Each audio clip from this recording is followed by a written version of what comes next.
السلام علیکم ورحمۃ اللہ تعالی وبرکاتہ۔ پیارے ناظرین،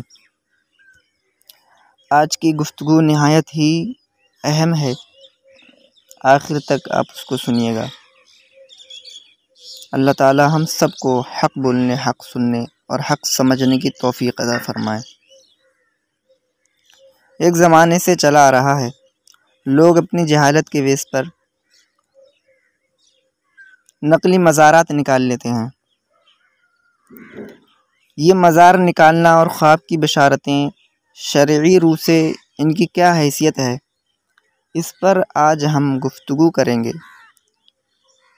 اور اس سے پہلے جو حال ہی میں قنوج کے ایک گاؤں میں مزارات نکلے ہیں، 72 مزارات، پہلے ان کے حوالے سے گفتگو کر لیتے ہیں۔ کہا یہ جا رہا ہے کہ وہ 72 مزارات ان شہداء اکرام کے ہیں جو حضرت سید مسعود سالار غازی علیہ الرحمہ کے ساتھ مل کر جنہوں نے کافروں سے جنگ لڑی تھی، یہ ان کے مزارات ہیں۔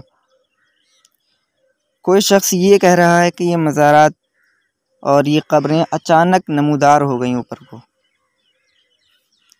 اور جو وہاں کے منتظم ہیں، جن کی جگہ ہے، میں نے ان کا انٹرویو سنا تو وہ کچھ اس طرح کی باتیں کر رہے تھے، جس کا میں خلاصہ پیش کر رہا ہوں کہ میں اپنا کھیت سیدھا کرنے گیا، برابر کرنے گیا۔ جیسے ہی جے سی بی نے کھیت میں اپنا چنگل ڈالا مٹی نکالنے کے لیے، تو اس جے سی بی کے دونوں ٹائر پھٹ گئے۔ یہ حادثہ پیش ہوا، خواب میں بشارت ہوئی کہ ہمارے یہاں پر مزارات ہیں، ہماری قبر ہے، اس جگہ کو چھوڑ دیجیے۔ جگہ چھوڑ دی گئی۔ کچھ دن بعد وہ کہتے ہیں کہ میں نے اپنا گھر بنانا شروع کر دیا۔ گھر بنانا شروع کیا کہ میرے دونوں بچے مر گئے، آفاق علی، ابو طالب علی، اور ان بچوں کے ایک ماموں تھے، وہ بھی مر گئے۔ گھر کے تمام بکری، بکرے، بھینس وغیرہ جانور مر گئے، اور جی سی بی کے جو 2 ڈرائیور تھے وہ بھی مر گئے۔ اور آگے یہ ایک سوال کے جواب میں کہتے ہیں کہ ہمیں ان قبروں کے بارے میں، ان قبروں کی معرفت اس طرح ہوئی کہ وہاں پر ہڈیاں ہمیں ملیں، جس کی وجہ سے ہم نے پہچانا کہ یہاں پر مزارات ہیں۔ اور ایک طرف یہ بھی کہہ رہے ہیں کہ یہ مزارات شہداء اکرام کے ہیں۔ دونوں باتیں آپ اپنی عقل سے سوچئے سمجھیے کہ کس طرح ان کی باتوں میں الٹ پھیر ہے، کس طرح جہالت والی باتیں کی ہیں۔ بولے میں نے اپنا گھر بنانا شروع کیا تو مرنا شروع ہو گئے ہمارے گھر کے لوگ۔ کیا اولیاء اکرام بھی کسی کو مارتے ہیں؟ کہ وہ ظالم ہو گئے؟ کیا کسی کا گھر برباد کرتے ہیں وہ؟ ارے اولیاء اکرام تو اشداء علی الکفار رحماء بینہم کے مصداق ہوتے ہیں۔ اولیاء اکرام تو لوگوں کی خدمت کرتے ہیں، خدمت خلق میں ہمیشہ مشغول رہتے ہیں، اور آپ کہہ رہے ہیں کہ ہم نے اپنا گھر بنا لیا، گھر بنانے کی وجہ سے وہ انہیں حسد ہو گیا، پتہ نہیں کیا، انہوں نے ہمارے بچوں کو مار دیا۔ یہ اس طرح کی بچکانی باتیں ہیں۔ اور آگے کہتے ہیں کہ ان شہداء اکرام کی ہڈیاں ملیں۔ یہ نہایت ہی برا جملہ ہے۔ اولیاء اکرام اور شہداء اکرام کبھی مرتے نہیں ہیں۔ اللہ تبارک و تعالی ارشاد فرماتا ہے وَلَا تَقُولُوا لِمَن يُقْتَلُ فِي سَبِيلِ اللَّهِ أَمْوَاتٌ، جو لوگ اللہ کی راہ میں شہید ہو گئے تم انہیں مردہ نہ کہو، بلکہ وہ زندہ ہیں۔ لَا تَحْسَبَنَّ الَّذِينَ قُتِلُوا فِي سَبِيلِ اللَّهِ أَمْوَاتًا بَلْ أَحْيَاءٌ عِندَ رَبِّهِمْ يُرْزَقُونَ، جو لوگ اللہ کی راہ میں جنہوں نے شہادت پیش کی، ان لوگوں کو مردہ نہ کہو، بلکہ وہ زندہ ہیں اور اپنے رب کے پاس انہیں روزی دی جاتی ہے۔ تفسیر روح البیان میں امام اسماعیل علیہ الرحمۃ والرضوان فرماتے ہیں، جلد نمبر 3 صفحہ نمبر 439، فرماتے ہیں اجساد الانبیاء والاولیاء والشہداء لا تبلا ولا تتغیر لما ان اللہ تعالی قد نفى ابدانهم من العفونة الموجبة للتفسخ۔ فرماتے ہیں اولیاء کرام، انبیاء کرام اور شہداء کرام کے بدن یہ بوسیدہ نہیں ہوتے ہیں، برباد نہیں ہوتے ہیں، بدلتے نہیں ہیں ان کی حالت۔ کیوں؟ اس لیے کہ اللہ تبارک و تعالی نے ان کے بدنوں کو پھٹنے پھولنے سے محفوظ رکھا ہے۔ حضور اعلیٰ حضرت فتاوی رضویہ میں فرماتے ہیں اہل سنت کے نزدیک انبیاء شہداء علیہم التحیۃ والثناء اپنے ابدان شریفہ سے زندہ ہیں، بلکہ انبیاء علیہم السلام کے ابدان لطیفہ زمین پر حرام کیے گئے ہیں کہ وہ ان کو کھائے۔ اسی طرح شہداء و اولیاء علیہم الرحمۃ والثناء کے ابدان و کفن بھی قبور میں سلامت اور صحیح رہتے ہیں، وہ حضرات روزی اور رزق دیے جاتے ہیں۔ اور شیخ الہند محدث دہلوی علیہ الرحمہ مشکات کی شرح میں فرماتے ہیں اولیاء خدا تعالی نقل کردہ شدہ اند ازیں دار فانی بدار بقا و زندہ اند نزد پروردگار خود و مرزوق اند و خوشحال اند و مردم را ازاں شعور نیست۔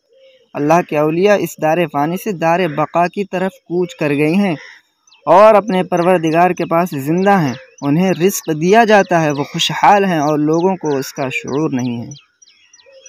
علامہ علی قاری شرح مشکات میں لکھتے ہیں اولیاء اللہ لا یموتون ولکن ینتقلون من دار الی دار۔ اولیاء کرام مرتے نہیں بلکہ وہ ایک جگہ سے دوسری جگہ کی طرف منتقل ہو جاتے ہیں۔ اور جناب شہداء کرام کی ہڈیاں ثابت کر رہے ہیں اور طرح طرح کی تعریفیں من گھڑت باتیں وہ وہاں کے لوگ کر رہے ہیں، جن پر کان دھرنا، جن کی باتوں کو قبول کرنا یہ کسی عقل مند کا کام نہیں ہے۔ اور یہ کوئی نیا کام نہیں ہوا ہے، بہت سارے جاہل لوگ پہلے سے ہی کرتے آ رہے ہیں۔ کچھ ہوتا نہیں تھا، بغیر کسی مردے کو دفن کیے ہوئے قبر بنا لیتے، مزار بنا لیتے، اور پوچھا جاتا تو کہتے خواب میں بشارت ہوئی ہے، فلاں میاں نے خواب میں آ کر بتایا ہے کہ یہاں پر ہم دفن ہیں، ہمارا مزار بناؤ۔ صحیح بات یہ ہے کہ اس طرح قبر اور مزار بنانا، ان پر حاضری دینا، فاتحہ پڑھنا، عرس کرنا، چادر چڑھانا، وہاں جانا، یہ سب حرام و ناجائز ہیں، مسلمانوں کو دھوکہ دینا اور اسلام کو بدنام کرنا ہے۔ خواب میں مزار بنانے کی بشارت شریعت کے حساب سے کوئی معنی نہیں رکھتی۔ خواب سچے بھی ہوتے ہیں، جھوٹے بھی ہوتے ہیں، البتہ انبیاء کرام کے خواب ہی سچے ہوتے ہیں اور کسی کے خواب کو سچا نہیں مانا جا سکتا۔ بعض جگہ تو دیکھا گیا ہے کہ کسی بزرگ کی چھڑی، امامہ یا اس کے علاوہ کوئی ان بزرگ سے منسوب چیز دفن کر کے مزار بنا لیتے ہیں، اور کہیں کسی بزرگ کے مزار کی مٹی دوسری جگہ لے جا کر دفن کر کے مزار بنا لیتے ہیں، یہ سب بھی ناجائز و گناہ ہے۔ حضور سیدی اعلیٰ حضرت رضی اللہ تعالیٰ عنہ فرماتے ہیں فرضی مزار بنانا اور اس کے ساتھ اصل کا سا معاملہ کرنا ناجائز و بدعت ہے، اور خواب کی بات خلاف شرع امور میں مسموع نہیں ہو سکتی۔ اور ان جاہلوں کی باتوں میں آ کے عوام اہل سنت، جن کی عقیدت اتنی اندھی ہو چکی ہے کہ شریعت کا بغیر لحاظ کیے جوق در جوق سواریوں سے جا رہے ہیں وہاں، تو سن لیجئے جو لوگ بغیر مزار کے وہاں زیارت کرنے جاتے ہیں ان کے بارے میں شاہ عبدالعزیز محدث دہلوی فرماتے ہیں لعن اللہ من زار بلا مزار، خدا تعالیٰ کی لعنت ہو اس پر جو بے مزار کے زیارت کرے۔ اور جس جگہ کسی بزرگ کا مزار ہونے نہ ہونے میں شک بھی ہو وہاں بھی جانا نہیں چاہیے۔ حضرات محترم،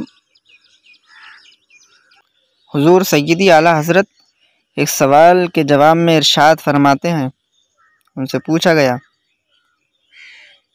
کیا فرماتے ہیں علماء دین اس مسئلے میں کہ پیران پیر رحمۃ اللہ علیہ کے نام سے بعض جگہ مزار بنا لیا گیا ہے، بعض لوگ یہ کہتے ہیں کہ ان کے مزار کی اینٹ دفن ہے، اس مزار میں ایسی جگہ جا کر عرس کرنا، چادر چڑھانا کیسا ہے؟ فرماتے ہیں جھوٹا مزار بنانا اور اس کی تعظیم ناجائز ہے۔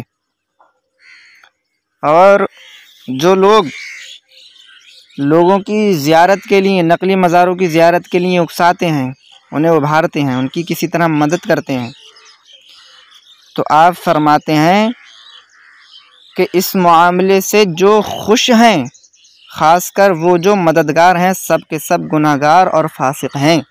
اللہ تبارک و تعالیٰ نے فرمایا وَلَا تَعَاوَنُوا عَلَى الْإِثْمِ وَالْعُدْوَانِ، گناہ اور زیادتی پر ایک دوسرے کی مدد نہ کرو، بلکہ وہ لوگ بھی گناہ گار ہیں جو قدرت کے باوجود ان لوگوں کو روکتے نہیں ہیں اور خاموش ہیں۔ كَانُوا لَا يَتَنَاهَوْنَ عَنْ مُنْكَرٍ فَعَلُوهُ لَبِئْسَ مَا كَانُوا يَفْعَلُونَ، وہ برے کام سے ایک دوسرے کو روکتے نہ تھے، کیا ہی برا کام وہ کرتے تھے۔ تو حضرات، ایسے مزارات پر جانے سے بچیے جہاں کا جانا، جہاں کا سفر کرنا کوئی فائدہ نہ دے۔ اس در سے مانگیے جس در سے خود اولیاء کرام مانگتے ہیں، اور وہاں تو کوئی واسطہ بیچ میں موجود ہی نہیں ہے، تو آپ کی سنے گا کون؟